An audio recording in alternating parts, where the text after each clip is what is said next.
Hello and welcome to our TIF Talk. We're very excited to have you here today, our first one for 2021. Happy New Year's to everybody. I'm very excited to have our special guest in our first TIF Talk for this evening with Dr. Keith Thomae. Thank you so much for being here, Dr. Thomae, and welcome. Hi, thank you. Thank you. Nice to be here. Yes. So if Dr. Thomae, if he looks familiar, he has done a TIF Talk way back when, and we were actually live at your location. So today we're virtual again. So we're excited that you're here, and thank you for taking the time to do the TIF Talk with us today. My pleasure. My pleasure. So thank you. So a little background on Dr. Thomae. He is a board-certified general surgeon at National Park Medical Center in Hot Springs, Arkansas. He has over 20 years of clinical experience, and he practices the full scope of general surgeries, specializing in minimally invasive and laparoscopic surgical procedures. His experience also encompasses trauma and critical care surgeries, vein, thyroid, and vascular surgeries, as well as obviously acid reflux and GERD procedures. If you do or have followed Dr. Thomae, he has moved and he is now in Hot Springs, Arkansas. We're excited for him to be here tonight. So again, welcome. Thank you. So let's go ahead and start our program. Generally, we initially start talking about GERD and what is GERD. So Dr. Thomae, maybe you can let all the viewers know what is GERD, kind of what is the scientific explanation of GERD and acid reflux? Sure. First, let's start out by saying GERD stands for gastroesophageal reflux disease. And basically, to the layman, that's acid reflux. So there's acid in your stomach that used to grind your food when you eat it, and it's needed for your body to do that. And acid reflux is when that acid in the stomach goes up the esophagus and causes symptoms. So perfect. Thank you. Now, there's a difference, right, of just having occasional acid reflux versus chronic acid reflux or really the disease of GERD. Can you explain what that difference is, and when should people really be concerned with their GERD or acid reflux?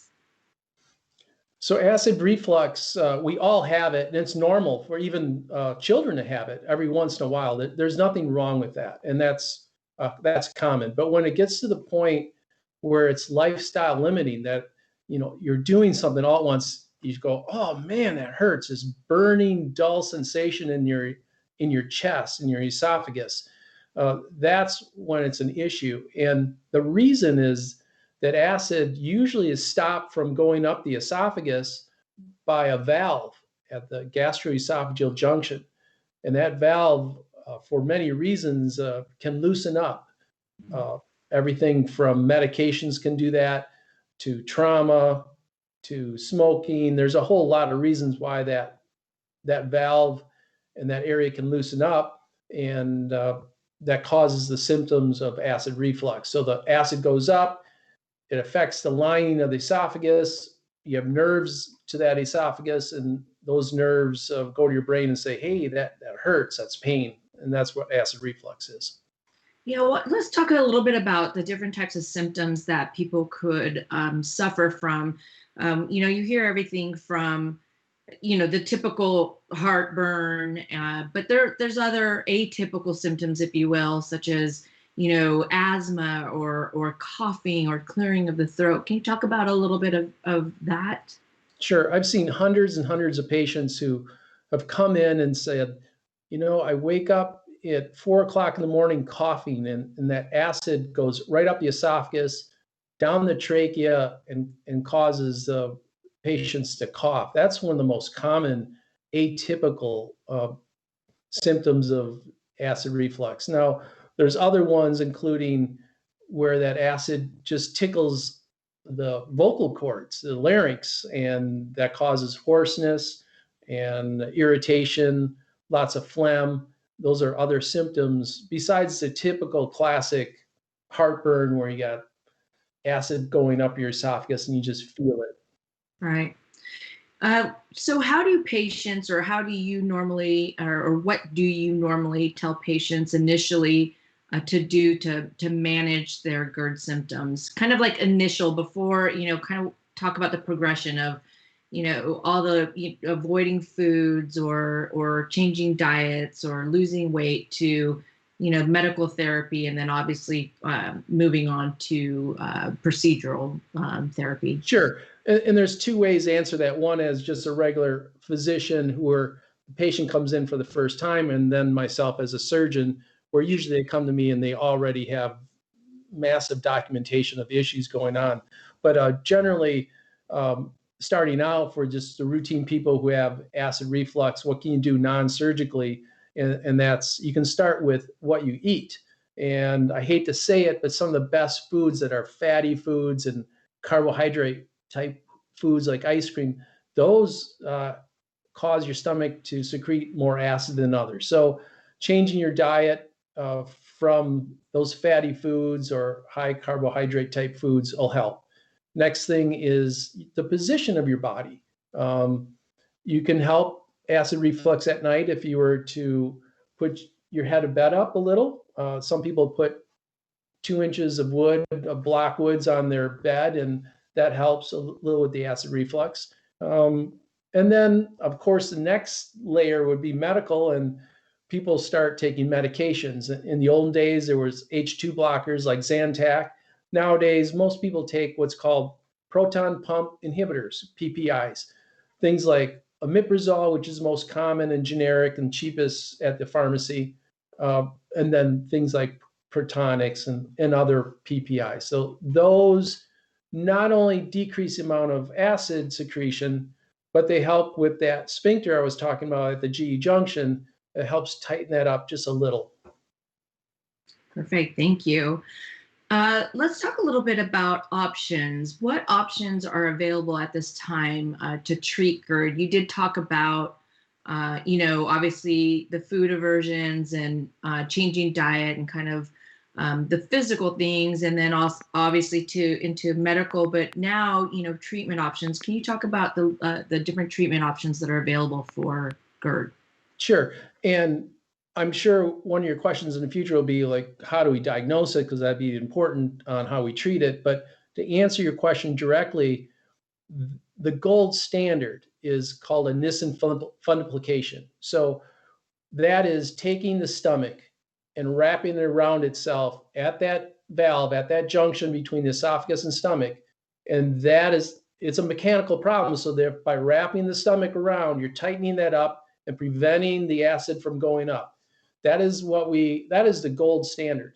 But nowadays, and why we're here today to tell the people listening, there is an awesome way to deal with acid reflux, and that's called TIF, transoral, incisionless, no incisions, fundoplication. Fundoplication is that fancy name for wrapping the stomach. But how we do it is we wrap the stomach internally through a scope down your esophagus, which is really cool technology. And this is not new. It's been around for more than 10 years, but it's really been to the point of new equipment, better patient selection. Everything's really perfect now to give people the best results of a type of procedure that's minimally invasive. Most of my patients are same day procedure, go home the same day, and build a new valve that prevents acid reflux from going up. That is one of the options. Another option would be a LINX, which is basically a band around the esophagus where it meets the stomach, made out of magnets, and that's an option. One of the issues with that is sometimes erosion, but it is an option still out there. Some surgeons are doing that. Perfect. Thank you. Well, let's go right into what you just mentioned previously. How do patients get diagnosed to see if whether or not one of these treatment options are available for them, if they're a candidate, if you will? Well, let's take the easiest and most common scenario, and that would be the patient comes to your clinic, they've been on proton pump inhibitors, and they're still having this acid reflux. and they want to be off their medications. So the diagnostic studies generally start with an EGD, esophagogastroduodenoscopy. It's a scope of the esophagus. And we go down there under monitored anesthesia, a small IV, a little sedation, so they don't know what's going on. Put the scope down, take a look at the lining of the esophagus, get biopsies if needed. Basically, there, if you see a lot of redness, inflammation, and we're looking for hiatal hernias, which is a hernia of the stomach up into the chest past the diaphragm. Those are kind of things that are sought out and looked at by the GI doctor and myself, the surgeons who are doing this. And if people have acid reflux and it's there and you biopsy and it's not cancer, I myself, with a young person, a classic history, and you see it all, I don't think any more testing it needs to be done.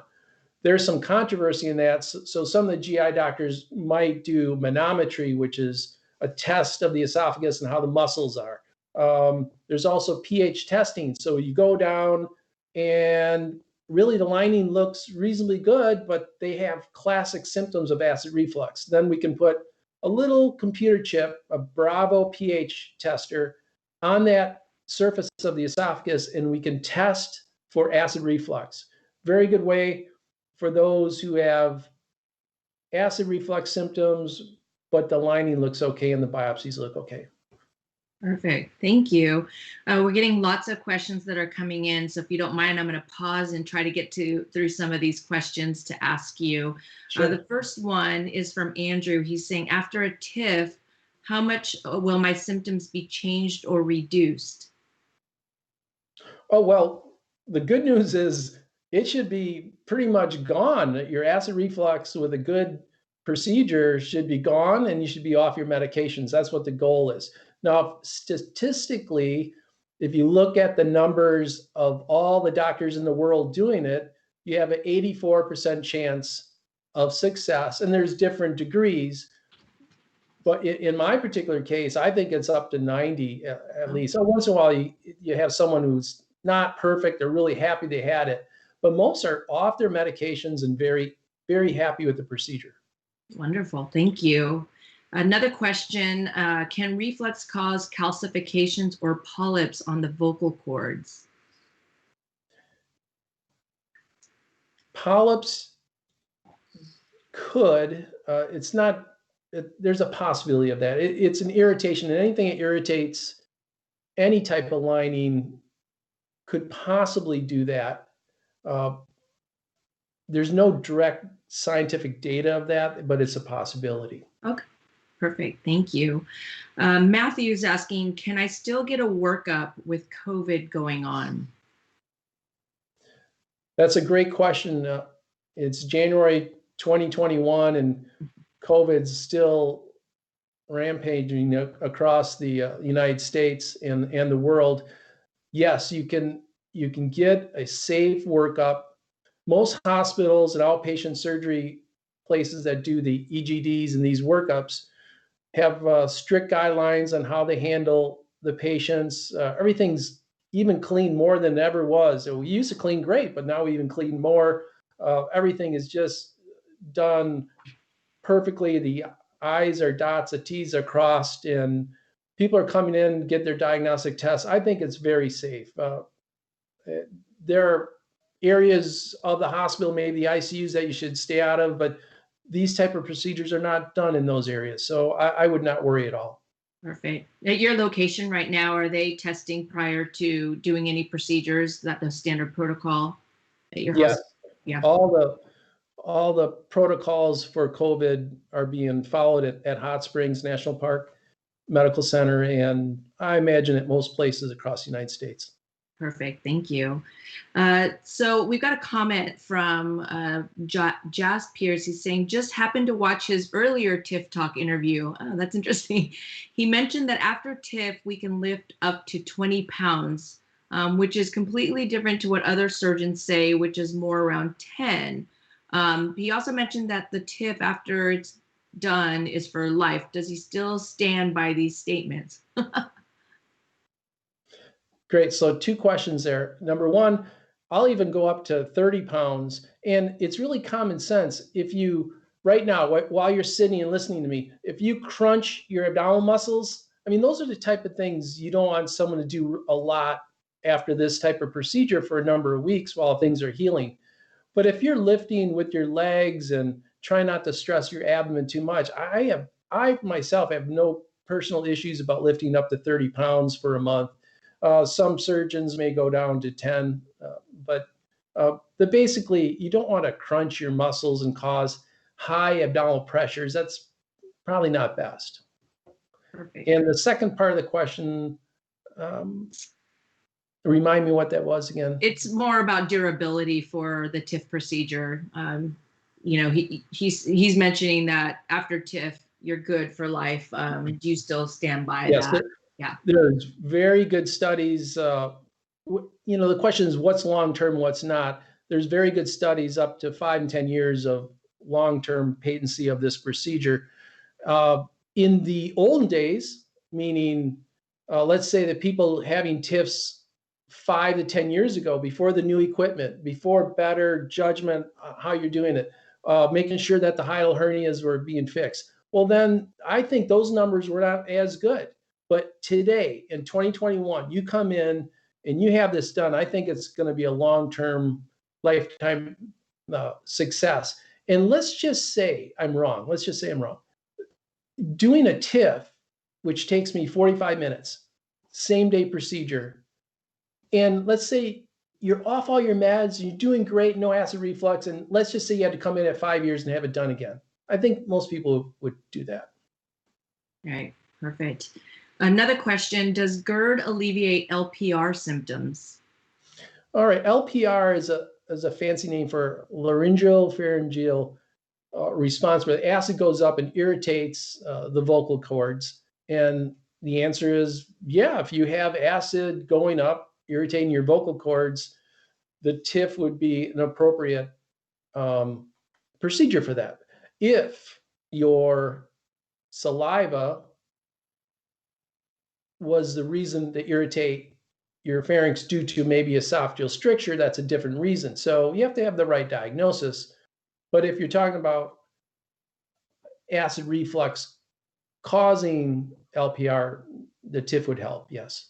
Yeah, and that goes, this is another question, how do I know if I'm a candidate for the TIF procedure? And you kind of mentioned the different diagnostic tests that you do for some patients to determine whether or not that they're candidates. Do you have anything else to add to that? Or yeah, I think something that's not talked about a lot is weight. And the heavier you are, generally, the more acid reflux problems you have.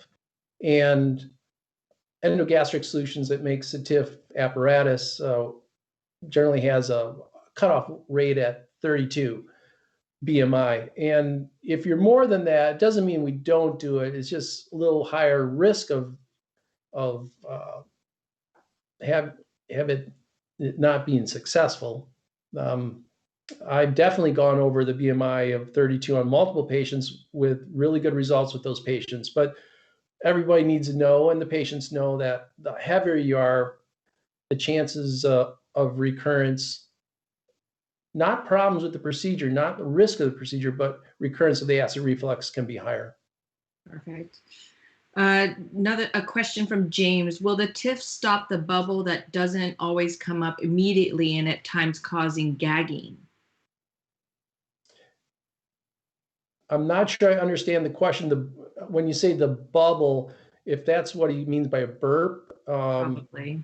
A TIF certainly is tightening the valve between the esophagus and the stomach, but the way it's done is not like the Nissen outside wrap, the surgical wrap, where it really tightens it up.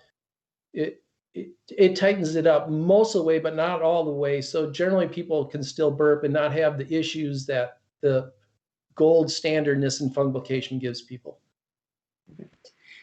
Question from Vilma. Do you recommend hiatal hernia repair along with TIF to patients with a hiatal hernia of 3 centimeters? Yes, and a majority of people who come in have both a hiatal hernia and the loose lower esophageal sphincter, and they have to be corrected. Perfect. Can you talk a little bit more about how the TIF procedure works? I think you discussed it a little bit, that it's, but go into detail about, the mechanism of action for the TIF procedure. All right. So at the time the patient has it done, they're under general anesthesia. It's a light general anesthesia, but it is general anesthesia. They're on their side, and there is a scope, the scope that we originally did the dive for, that scope go over the TIF apparatus. That's put down the esophagus into the stomach. Once in the stomach, it's turned on itself backwards. And basically, you're looking at the junction of the stomach and the esophagus, and you are now operating, doing a procedure incisionless on that gastroesophageal junction. So you're grabbing some of that tissue as a surgeon, and you're pulling it, and you're basically stapling it with permanent staples that are like fishing wire with cables on each side. So we're making a new valve, tightening it up, basically with a staple gun, and it's done retrospectively. Perfect. Thank you. What could patients expect? So you had mentioned that most of your patients are there for one. Are they there for one night, or what are their expectations for being in the hospital? So the patients that just have the TIF only because they didn't have a hiatal hernia, they're, in my particular case, they are same day procedure. Now, Okay. some, maybe if they're older than 60 and have other comorbidities, they might stay overnight, but a majority go home same day in my particular institution where we do them. Then those who have the combined hiatal hernia repair and the TIF together, they'll usually stay overnight. Once in a while, rarely 1 out of 10 will stay 2 nights. Just for, it's a bigger procedure. But for the TIF itself, where you're only doing that and not a hiatal hernia repair, same day procedure. So on top of that question, someone's asking, is there a much longer recovery time if you have a combined hiatal hernia procedure with TIF versus just a TIF procedure? Yes. Now, I've done a lot of these. I'm going to give you a generalization. So if you just have the TIF, in general, my patients have had this substernal pain maybe for 1 or 2 days, and then it's sort of gone. And it's not like a heart attack pain. It's just this dull pain because you've had an operation there. And but they're same day surgery. They go home. But if you ask them when they come back, for follow up when we interview them, that's sort of what they had, just for 1 or 2 days, a little substernal pain. For those who have the hiatal hernia repair, which is done laparoscopically at the same time as the TIF, they generally have slightly more substernal pain, slightly more. And I would say their symptoms are really where they say, oh, things are a lot better right now, is about 1 week. Not that they're in excruciating pain, but they definitely know they had an operation. And I would say if you want to say on a 0 to 10 scale of pain, they're going to have a pain scale maybe about 3 or 4 for a day or two. And every surgeon fixes a hiatal hernia differently. Some use mesh, some use staples. So each one of those varies, and it depends how big the hiatal hernia is. So that's a hard question to answer, but I'll do my best. That yes, the combined hurt a little more than the TIF, but the TIF are really on a 1 to 10, it's a 1. Okay. So let's talk a little bit about the recovery. You mentioned it in your statement there, but I'm getting a lot of questions that are popping up about the diet. It's always, what's the TIF diet about? Every patient I talk about it, they're worried about the TIF diet. Can you talk a little bit more about your protocol for the diet after TIF?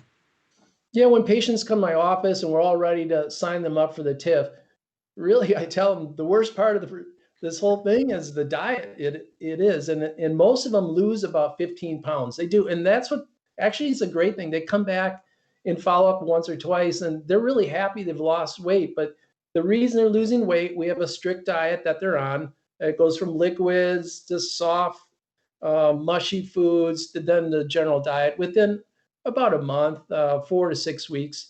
So I think it's more of a positive thing. People not only are off their medications for acid reflux, they don't have the symptoms anymore, and they're losing weight. It's like a trifecta win. Yeah, wonderful. Another question. Shane is asking, what are the side effects of TIF and how do they compare to other treatment options? There's minimal side effects of the TIF procedure itself. And if you go to the gold standard, the Nissen fundoplication, and I'm not saying anything's wrong with that, it's just that when you wrap the stomach around completely, patients sometimes they come back to the emergency room a day or two later because food's getting caught or even liquids getting caught. It can be too tight or because of swelling problems. They can't burp. So I'm giving the extreme of the other surgical options. But as far as a TIF, really, that's mild, minimal substernal pain for a day or two, and they're doing great. Fantastic. So, question for you: are you still doing a lot of Nissens, or have you switched over to doing more TIFs now because of the side effects from the Nissen? I do a lot more hiatal hernia repairs with TIFs than Nissens, and I'm not saying there's not a reason or some patients shouldn't have that. Some do, some need it, but a majority, the TIF or the combined hiatal hernia repair with TIF is probably the way to go. Fantastic. Vilma's asking, will I have swallowing issues after TIF? That's a great question. The whole idea of the TIF is not to have any swallowing problems because the way it's done, it's 270 degrees, not 360. So that valve, and you're just making a new valve like you had when you were 10 years old. And you didn't have problems swallowing back then. You shouldn't have it with this procedure either. Perfect.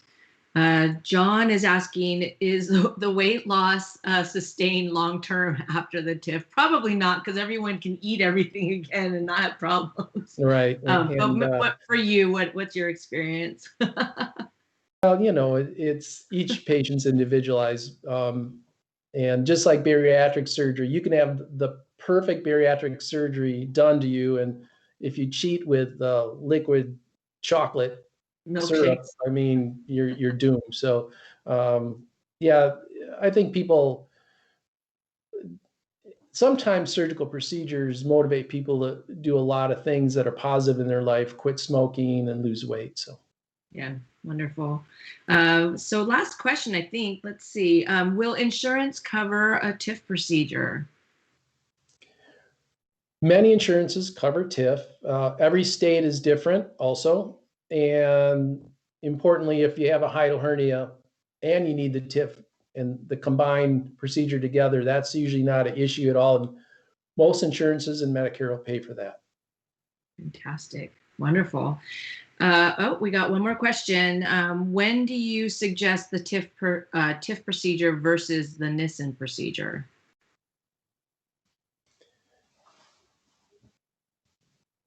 I generally, for the routine young person and, up and older, I shouldn't just say young, but I think TIF's the way to go. It's minimally invasive. And I guess there's not a whole lot of reasons to do the Nissen fundoplication when we have these options right now. Fantastic. All right. Well, is there anything that we didn't discuss or any questions that I didn't ask that maybe you wanted to let our viewers know about? Any last recommendations or advice to these patients that are watching today? Yeah, I was thinking about, we've been talking for a half an hour or so, but I didn't really emphasize that there are so many Americans on PPIs, and PPIs can affect your heart, they can affect your bones, they can affect your kidneys. I mean, if you're on that, and I know you're doing okay with it, like most people are doing okay with it, but why be on a medication that can hurt multiple organs in your body when you have the option of a reasonably simple procedure that's very safe to be done like a TIF? That's the question I would throw out back at the audience to end this program today. Why not? Why not get off your meds? Yeah.